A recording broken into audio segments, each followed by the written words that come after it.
Good morning. Time for breakfast. Wake up. Where am I? What is happening? How did I get here? Oh, yes. Now I remember. I wanted to show you what eating, drinking, and dressing like a peasant in the Middle Ages was like. Are you ready? Let's go back in time. There might be a wardrobe, a hole in the wall, through which everything flies straight into the moat. Convenient, until some enemy decides to sneak in through that hole. Yes, through the toilet. A truly humiliating intrusion. But that won't help. You have exactly one outfit in your wardrobe. One, it's a rough wool tunic or linen shirt that you wear every day. For months, even years. Fashion, forget it. There's only functionality. Wear it until it rots or gives you a fungal infection. Underwear is optional. If you're lucky, you'll have a linen shirt underneath. If you're unlucky, you're wearing itchy wool right next to your bare skin. It chafes your skin, absorbs sweat, and was sewn by someone who had no idea what straight seams were. But you don't take it off? That would be indecent. And there's no other way. All right then. Put on your one and only shirt, grab a pitchfork, and go to the fields. Whether you were a peasant or a baron, taking a crap in the Middle Ages was an ordeal. For example, you can easily make an appointment with a barber. You just stand in line behind 100 other men. But let's talk about that in our next episode. By cold, public, dangerous, and always disgusting. One slip on a slippery rock and you were face-planted in what was left of humanity, and you hadn't even brushed your teeth yet.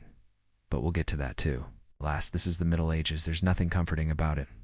If you're lucky enough to live in a city with a public toilet, congratulations. You sit down, or rather squat by the fire in front of a wooden bowl filled with a substance that strongly resembles the mud that sticks to your boots during the rainy season. This is your portion of stew. A thick, sticky mess made from whatever you could find. A handful of grain, some root vegetables, maybe a few beans if you were really lucky. It's brewed in the same pot day after day, sometimes for weeks. New ingredients are simply thrown on top of old ones. Don't ask for the recipe. It's more of a food palimpsest than a dish.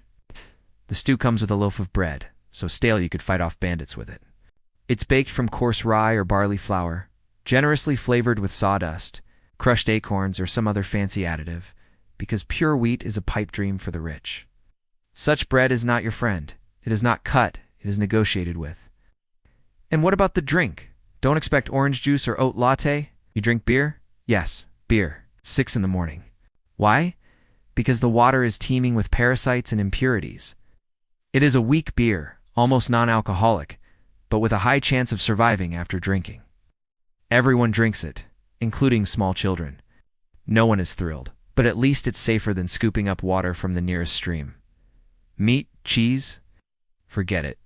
It's a luxury available only on Sundays or major holidays, and only with the goodwill of your lord. Peasants see meat only a few times a year, fresh fruit strictly in season and only if it's not used for cider. And spices are the food of gods and kings. A pinch of pepper is worth more than your monthly salary. Salt is guarded like a treasure. So you chew your stone bread, wash it down with beer. And try not to think about the fact that your porridge might have been tasted by a rat last night. Breakfast doesn't invigorate you. It just happens to you.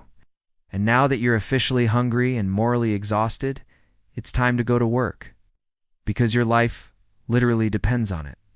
You'll be sitting shoulder to shoulder with strangers in a drafty booth where privacy is a distant memory and ventilation is a cruel joke. Chat, but try not to breathe too deeply. Toilet paper is unheard of here. Straw leaves, old rags, moss, and for special occasions, a piece of wool are used, and sometimes nothing at all. Perhaps that's why handshakes haven't yet become fashionable. You think a castle is any better? Not quite. A peasant's breakfast is more of a challenge than a treat. Eggs Benedict, cappuccino, avocado toast. Forget it. You finish your dismal breakfast, and now it's time to get dressed. And yet, despite all the inconveniences, life in the Middle Ages has its advantages.